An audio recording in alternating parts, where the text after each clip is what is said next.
बिस्मिल्लाहिर्रहमानिर्रहीम। अस्सलाम वालेकुम नाज़रीन, मैं अहमद फ़वाद हूँ। आप यूट्यूब चैनल देख रहे हैं। नाज़रीन, आज तारीख़ है 3 अक्टूबर और दिन है जुमेरात का।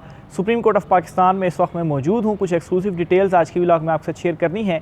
सबसे पहला तो ये कि इमरान खान साहब और बैरिस्टर अली ज़फ़र साहब की जो मुलाकात हुई है, इस मुलाकात में इमरान खान साहब ने बैरिस्टर अली ज़फ़र साहब को हिदायत क्या जारी की हैं, क्योंकि 63A केस में कल बैरिस्टर अली ज़फ़र साहब ने ये सुप्रीम कोर्ट ऑफ पाकिस्तान से इस्तदा की थी कि उनकी मुलाकात कराई जाए इमरान खान साहब से, ताकि इस केस से मुतल्लिक जो हिदायत हैं वो इमरान खान साहब से ले सकें। इस मुलाकात की कहानी आपके साथ में शेयर करूँगा। क्या अली ज़फ़र साहब आज मौक़िफ़ अपनाने जा रहे हैं सुप्रीम कोर्ट ऑफ पाकिस्तान में? इमरान खान साहब ने चीफ़ जस्टिस कादी फ़ैज़ ईसा साहब के हवाले से क्या जो हिदायत हैं और इस केस से मुतल्लिक क्या हिदायत जारी की हैं कि आपने इस केस को कैसे आगे लेकर चलना है।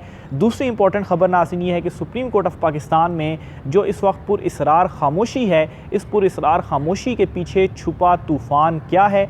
जस्टिस मंसूर अली शाह साहब आज सुप्रीम कोर्ट ऑफ पाकिस्तान पहुँच गए हैं। उन्होंने चार्ज संभाल लिया है और 12 जजेज़ जो है वो क्या स्टेप उठाने जा रहे हैं फुल कोर्ट के हवाले से, क्योंकि चीफ़ जस्टिस कादी फ़ैज़ ईसा जो हैं दूसरी तरफ तमाम हदों को अबूर करते हुए जो कुछ खिलाफ वर्जियाँ भी की जा रही हैं और इस वक्त भरपूर कोशिश है कि किसी तरीके से उनको जो एक्सटेंशन है बज़ाहिर वो मिल जाए। इस पर भी कुछ डिटेल्स आपके साथ मैंने शेयर करनी है। और बिलावल भुट्टो को एक अहम टास्क दे दिया गया है। ये टास्क क्या है और हुकूमत ने कैसे हाथ खड़े कर दिए हैं, इस पर भी कुछ तफसीलात हैं, वो भी आज की व्लॉग में आपके साथ में शेयर करूँगा। सबसे पहले तो नाज़रीन, आज की सबसे बड़ी ब्रेकिंग न्यूज़ इमरान खान साहब और बैरिस्टर अली ज़फ़र साहब की मुलाकात के हवाले से आपको बताता चलूँ तो हुआ कुछ यूँ था नाज़रीन कि इस केस में 63A जो नज़रसानी के हवाले से केस चल रहा है इस वक्त सुप्रीम कोर्ट ऑफ पाकिस्तान में, इसमें बैरिस्टर अली ज़फ़र साहब की जानिब से कुछ कल इस्तदाएँ की गई थी। एक तो उन्होंने बेंच पर एतराज़ किया था, जस्टिस मुनीब अख्तर साहब को बेंच से निकालने पर एतराज़ किया था, जो कमेटी थी उसके ऊपर एतराज़ किया था। इस पर तो चीफ़ जस्टिस कादी फ़ैज़ ईसा साहब ने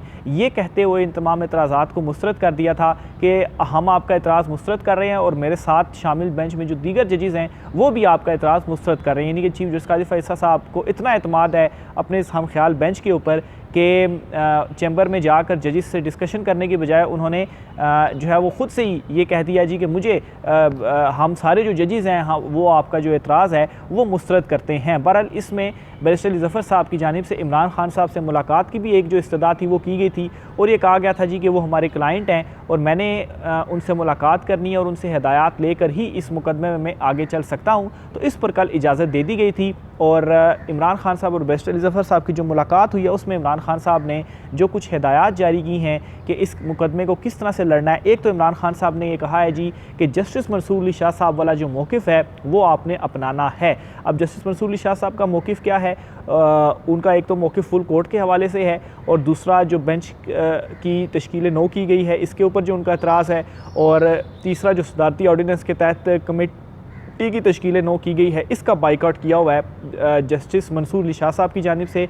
इवन के इस बेंच की जो तश्कील नौ हुई है इसमें दोबारा जस्टिस मंसूर अली शाह साहब को बुलाया गया था, लेकिन वो तब भी इसमें उन्होंने जो शिरकत है वो नहीं की थी। तो एक तो इमरान खान साहब ने ये कहा है। दूसरे नंबर पर जी कि इस बेंच के ऊपर एतराज़ उठाना है बैरिस्टर अली ज़फ़र साहब ने, और बेंच पर एतराज़ दो तरीक़ों से उठाना है। एक तो ये कि सदारती ऑर्डीनेंस के तहत तो 3 जो जजेज़ हैं वो बेंचेस की तश्कील दे सकते हैं, तो 2 जजेज़ ने इस बेंच को तश्कील दिया है। 63A में जो 5 रुकनी लार्जर बेंच बनाया गया है तो ये जो है वो गैर आइनी है, ये एतराज़ उठाया जाना है। और फिर साथ ये भी एतराज़ उठाना है कि जस्टिस मंसूर अली शाह साहब ने भी बाइकआउट किया हुआ है और इस तरह से बेंच जो है वो चीफ़ जस्टिस कादी फ़ैज़ ईसा और जस्टिस मोमिन खान साहब जो हैं वो तश्कील नहीं दे सकते। फिर साथ ही साथ चीफ़ जस्टिस कादी फ़ैज़ ईसा पर भी इंडिविजुअली एतराज़ उठाया जाना है और इंडिविजुअली एतराज़ इस तरह से उठाना है कि चीफ़ जस्टिस कादी फ़ैज़ ईसा जो है वो पाकिस्तान तहरीक इंसाफ़ या इमरान खान साहब से मुतल्लिक जो केसेस हैं उनकी समाअत ना करें और इस केस में भी उनकी जानिबदारी के हवाले से जो तासुर है वो मिल रहा है तो वो इस केस में भी जो समाअत हैं वो ना करें। तो एक ये एतराज़ उठाया जाना है। और फिर एक और अहम एतराज़ जो उठाना है वो जस्टिस मुनीब अख्तर साहब की बेंच में शमूलियत से मुतल्लिक है कि आखिर क्यों जस्टिस मुनीब अख्तर साहब को बेंच से चीफ़ जस्टिस कादी फ़ैज़ ईसा साहब ने और वो जो जस्टिस मोमिन खान साहब की कमेटी थी उस कमेटी ने इन्हें बेंच से निकाल दिया। हालांकि जस्टिस मंसूर अली शाह साहब ने इनकार नहीं किया था बेंच में बैठने से और ना ही उन्होंने इनकार किया था कि वो इस केस की समाअत नहीं सुनेंगे, बल्कि उन्होंने लेटर में ख़ुद लिख कर ये बात कही कि इसको जो है वो गलत अंदाज में ना लिया जाए। बेंच में बैठने से या केस की समाअत करने से कोई इतराज़ नहीं है, लेकिन जो बेंच बनाने का तरीक़ाकार है वो गैर आइनी है, गैर कानूनी है। बेंच इस तरह से नहीं बनाया जा सकता। और फिर ऊपर से जो जुडिशल ऑर्डर जारी किया गया था 4 जजेस की जानिब से, हालांकि बेंच कंप्लीट ही नहीं था, जस्टिस मुनीब अख्तर साहब ही नहीं थे, तो वो जुडिशल ऑर्डर की भी कोई कानूनी हैसियत नहीं है। तो ये एतराज़ात उठाने का इमरान खान साहब की जानिब से कहा गया है बैरिस्टर अली ज़फ़र साहब को। आज अभी केस की समाअत का आगाज़ तो नहीं हुआ, अभी भी जब वीला को रिकॉर्ड कर रहा हूँ तो अभी कुछ टाइम है, कोई घंटे से ज़ायद का टाइम है कि केस की समाअत का आगाज़ होना है, लेकिन ये अभी तक की जो सबसे बड़ी डेवलपमेंट है वो इस केस में हो चुकी है। दूसरे नंबर पर नाज़रीन जो बड़ी ख़बर आपके साथ शेयर करनी है कि जस्टिस मंसूर अली शाह साहब जो हैं वो कल नहीं आए थे सुप्रीम कोर्ट ऑफ पाकिस्तान में, आज वो सुप्रीम कोर्ट ऑफ पाकिस्तान में आ चुके हैं। और अभी मैंने चेक भी किया है कि वो कमरा अदालत में बैठे हुए थे। उनका जो कोर्ट रूम नंबर 2 है, जस्टिस आयशा मलिक और एक और जज जो हैं, 3 रुकनी जो बेंच है वो बैठा हुआ और वो केसेस की जो समाअत है वो कर रहा है। तो जस्टिस मंसूर अली शाह साहब जो हैं वो सुप्रीम कोर्ट ऑफ पाकिस्तान में वापस आ गए हैं, क्योंकि कल वो नहीं थे और ये डिटेल सामने आ रही थी कि कोई अदालत थी उनके घर में या वो ख़ुद अलील थे कुछ इस किस्म का, जिसकी वजह से वो छुट्टी पर थे और जो बेंच था वो फिर नहीं बैठा। लेकिन आज वो सुप्रीम कोर्ट ऑफ पाकिस्तान में वापस आ गए हैं। सुबह 9:30 बजे उन्होंने केसेस की समाअत का जो आगाज़ था वो कर दिया था। अभी जो मैंने चेक किया, मैंने कहा कि पहले चेक करूँ कि जस्टिस मंसूर अली शाह साहब आज भी आए हैं या आज भी नहीं आए, तो मैंने चेक किया तो आज वो मौजूद थे और कमरा अदालत में केसेस की समाअत कर रहे थे। बहरहाल यहाँ पर सवाल अब ये है कि जो पुरअसरार खामोशी है, क्योंकि चीफ जस्टिस काजी फ़ाइज़ ईसा साहब ने तो स्टेप्स उठा लिए हैं और जो 12 जजेस हैं जिनके हवाले से कहा जाता है जी कि जो इस वक्त एक तासुर है सुप्रीम कोर्ट ऑफ पाकिस्तान में 2 ग्रुप्स का, उसमें 5 जजेस एक तरफ हैं और 12 जजेस एक तरफ हैं। और ये उन 12 जजेस की बात कर रहा हूँ कि जो सुप्रीम कोर्ट ऑफ पाकिस्तान में 17 परमानेंट जजेस हैं। दीगर जो एडहॉक जजेस हैं 2 वो अलहदा से हैं, उनको मिलाकर तो 19 हो जाती है, लेकिन फ़िलहाल हम 17 के ऊपर फोकस रखें तो 12 और 5 का है। लेकिन अगर उन 2 को भी मिला लिया जाए और काजी साहब की तरफ भी उन दोनों का भार जो है वो डाल दिया जाए तो फिर भी 7 और 12 का होता है। अब ये जो 12 जजेस हैं वो क्या करने जा रहे हैं, पुरअसरार खामोशी क्यों है, इस हवाले से कुछ डिटेल्स आपको मैं बताता हूँ जी। देखें, 2 दिन बहुत ज़्यादा इंपॉर्टेंट हैं। आज जुमेरात का दिन और कल जुम्मे का दिन बहुत ज़्यादा इंपॉर्टेंट है, क्योंकि बिलावल भुट्टो को अब जो आइनी तरमीम है वो पास करने का टास्क दे दिया गया है। हुकूमत ने हार मान ली है और हुकूमत ने हाथ उठा दिए हैं कि हमसे तो जो आइनी तरमीम है वो नहीं हो पा रही। कल बिलावल की जानिब से मुलाकात भी की गई और बिलावल की जानिब से ये कहा गया कि चीफ़ जस्टिस काजी फ़ाइज़ ईसा साहब जो हैं, जो उन्होंने गुफ्तगू भी की कुछ सहाफ़ियों के साथ भी, तो आइनी तरमीम आने जा रही है और चीफ़ जस्टिस काजी फ़ाइज़ ईसा साहब को लगाया जा रहा है आइनी अदालत में चीफ़ जस्टिस। और यहाँ पर जो सुप्रीम कोर्ट ऑफ पाकिस्तान होगी, सारे इख्तियारात उस आइनी अदालत के पास चले जाएंगे। तो आइनी तरमीम आने जा रही है। बिलावल भुट्टो की जानिब से 8 अक्टूबर की डेट दी गई है कि 8 अक्टूबर को जो आइनी तरमीम है वो आएगी। अब नाजरीन, ये 2 दिन इंपॉर्टेंट क्यों हैं, क्योंकि 8 अक्टूबर की डेट तो दी गई है, लेकिन ये इम्कान है कि हफ्ता या इतवार वाले दिन ही जो इजलास है वो बुलाया जाएगा और ये आइनी तरमीम पेश की जाएगी, नहीं तो मंडे वाले दिन जो इजलास है वो बुला लिया जाएगा। और 8 अक्टूबर तक ये टास्क कंप्लीट करना है बिलावल की जानिब से, और इससे पहले 63A का जो फैसला है वो आना बहुत ज़रूरी है। तो अब नाजरीन, आज जुमेरात या कल जुम्मा, ये 2 दिन बहुत ज़्यादा इंपॉर्टेंट हैं। इन 2 दिनों में ही 63A केस का जो फैसला है वो आएगा और आप देखेंगे चीफ जस्टिस काजी फ़ाइज़ ईसा साहब इस केस को कैसे डे टू डे भी चला रहे हैं। और इम्पॉर्टेंट चीज़ इसमें ये थी कि दीगर जो बार के वकील हैं उनकी तरफ से तो आर्गूमेंट्स दे दिए गए हैं, बैरिस्टर अली ज़फ़र जो हैं उनकी जानिब से आर्गूमेंट्स दिए जाने थे, फिर उसके बाद ये ज़्यादा लंबा केस नहीं चलना और फैसला महफूज और उसके बाद ये फैसला सुनाया जाना। तो बैरिस्टर अली ज़फ़र साहब आज एतराज़ कर देंगे और जिस तरीके से ये 5 रुकनी हम ख्याल बेंच बैठा है, 5-0 से जो फैसला आना है वो भी सबको मालूम है। और फिर इसके साथ ही जो है वो बैरिस्टर ज़फ़र साहब के एतराज़ात भी मुस्तरद होने हैं,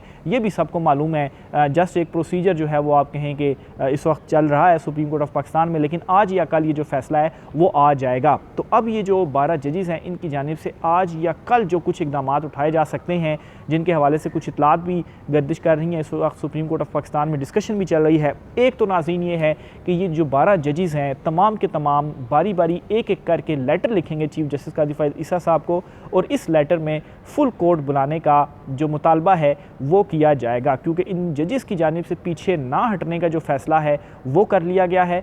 और ये जो इस वक्त division supreme court of Pakistan में हो रही है या अदलिया को बेतौकीर किया जा रहा है, जो थोड़ा ही बहुत वैल्यू है उसको भी ख़त्म किया जा रहा है, तो इस चीज़ को नहीं होने दिया जाएगा। एक तो लेटर लिखा जाएगा और लेटर के ऊपर फिर चीफ जस्टिस मंसूर अली शाह साहब जो हैं वो फुल कोर्ट इजलास बुलाएंगे, क्योंकि उनके पास जो इख्तियार है वो फिर फुल कोर्ट इजलास बुलाने का है। और फुल कोर्ट इजलास इसलिए बुलाया जाएगा क्योंकि अगर चीफ जस्टिस को आप अक्सरियती जो जजेज़ हैं वो ये लिख दें कि आप फुल कोर्ट बनाएं और चीफ जस्टिस फिर भी फुल कोर्ट ना बुलाए, तो फिर जस्टिस मंसूर अली शाह साहब के पास इख्तियार है कि जो अक्सरियती जजेस हैं वो ये डिसीजन ले सकते हैं और एक जो फुल कोर्ट इजलास है वो बुलाया जा सकता है और फिर फुल कोर्ट मीटिंग भी हो सकती है और फुल कोर्ट भी बैठ सकती है और इस सदारती ऑर्डिनेंस को भी कलअदम करार दिया जा सकता है। और इस सदारती ऑर्डिनेंस के कलअदम करार देने के साथ ही जो चीफ जस्टिस काजी फैज़ और जस्टिस अमीनुद्दीन खान साहब ने कमेटी बनाई है वो कमेटी भी उड़ जाएगी और ये जो केस है चूँकि ये बेंच की तश्कील ही गलत हुई है तो ये केस भी उड़ जाएगा, इसका फैसला भी उड़ जाएगा। तो ये जी दो इम्कानात हैं जो सुप्रीम कोर्ट ऑफ पाकिस्तान में इस वक्त डिस्कस भी हो रहे हैं, सहाफ़ती हल्कों में भी हो रहे हैं कि ये दो ऑप्शंस हैं और इस हवाले से कुछ डिटेल्स भी सामने आ रही हैं कि फिर ये एक ऑप्शन है इन जजेस के पास कि इस ऑप्शन को फिर यूज़ किया जाएगा, क्योंकि चीफ जस्टिस काजी फैज़ ईसा जो हैं वो पीछे हटने का नाम नहीं ले रहे और उसकी जो रीज़न है वो यही है कि 25 अक्टूबर को उन्होंने रिटायर हो जाना है, तो अभी कुछ ही तकरीबन 3 हफ्ते उनके बाकी रह गए हैं। तो इन 3 हफ्तों में जितना वो ज़ोर लगा सकते हैं वो ज़ोर लगा लें और कोशिश कर लेंगे किसी तरीके से उनको जो एक्सटेंशन है वो मिल जाए। लेकिन दूसरी तरफ जजेस की जानिब से ये जो स्टेप है वो उठाया जा सकता है और ये इन्हीं 2 दिनों के अंदर ही चीज़ होनी है, क्योंकि अगर इन 2 दिनों के अंदर ये चीज़ें नहीं होती तो फिर उसके बाद तो आईनी तरमीम जो है वो पार्लियामेंट में पेश की जाएगी और आईनी तरमीम की जाएगी। बहरहाल जिस तरीके से बिलावल भुट्टो को एक्टिव किया गया है तो इससे अगर हम डाट को कनेक्ट करें तो एक ये चीज़ भी सामने हमारे आती है, ये इस एंगल के ऊपर भी सोचा जा सकता है कि जस्टिस मंसूर अली शाह साहब और बिलावल के दरमियान भी कोई जो मामलात हैं कोई डिस्कशन जो है या कोई पैगाम रसानी जो है वो ना हुई हो। बहरहाल जी क्योंकि दूसरी तरफ मौलाना फजल रहमान जो हैं वो भी नहीं मान रहे और पाकिस्तान तहरीक इंसाफ ने अपने लोगों को केपी में भी सेव कर लिया हुआ है, तो इस सूरत में भी अगर फ़ैसला आता भी है तो जो नंबर गेम है वो हुकूमत के पास पूरी नहीं है। तो इसलिए बेहतर यही होगा कि अगर जस्टिस मंसूर अली शाह साहब के साथ ही कोई मामलात सीधे हो जाते हैं तो फिर चीफ जस्टिस काजी फैज़ साहब की किसको ज़रूरत है। और चीफ साहब की एक्सटेंशन के पीछे तो ज़्यादातर मुस्लिम लीग नून जो है वो खड़ी थी और वो चाहती थी कि चीफ जस्टिस काजी फैज़ साहब की जो एक्सटेंशन है वो उनको हो जाए, लेकिन अब चूँकि बिलावल को आगे कर दिया गया और ये भी बताया जा रहा है कि आगे कोई ऐसा सेटअप शायद आ सकता है जिसमें बिलावल को वज़ीर-ए-आज़म जो है वो बना दिया जाए, तो ये तमाम जो चहमगोइयाँ हैं वो चल रही हैं। बहरहाल जी जस्टिस मंसूर अली शाह साहब और जो दीगर जजेस हैं उन्होंने पीछे हटने से जो इनकार है वो कर दिया है। इसके साथ ही जी एक दो चीज़ें और भी मैं देख लूँ, कुछ रह तो नहीं गया। चीफ जस्टिस काजी फैज़ साहब की रिटायरमेंट 25 अक्टूबर को होने जा रही है। आप देखें जी कि अच्छा हाँ, फुल ओपन कोर्ट के हवाले से बताना था। एक और जो ऑप्शन इन जजेस के पास मौजूद है वो ये है कि ये जो 12 जजेस हैं ये ओपन कोर्ट में भी बैठ सकते हैं और कोई जो डिसीजन है वो ले सकते हैं। अच्छा, इस पर एक सवाल ये भी पूछा जा रहा था कि क्या जो जजेस हैं वो खुद से इस तरीके से फुल कोर्ट या चीफ जस्टिस काजी फैज़ ईसा अगर ना बुलाएं तो फुल कोर्ट इजलास बुलाया जा सकता है। इसकी कोई एग्जांपल है तो माजी में इसकी एग्जांपल है भी। 97 में जो जस्टिस शजाद हैं उन्होंने जो इस्तीफ़ा दिया था तो फिर उनके अगेंस्ट इसी तरह से फुल कोर्ट आई थी और जो अक्सरियती जजेस थे वो एक साइड पर हो गए थे। तो सुप्रीम कोर्ट ऑफ पाकिस्तान में वो पहली बड़ी डिवीज़न थी जो कि सामने आई थी और अब ऐसा नज़र आ रहा है कि यही जो तारीख़ है वो दोबारा सुप्रीम कोर्ट ऑफ पाकिस्तान में रिपीट भी होने जा रही है। बहरहाल जी आज 11:30 बजे समात है 63A केस की।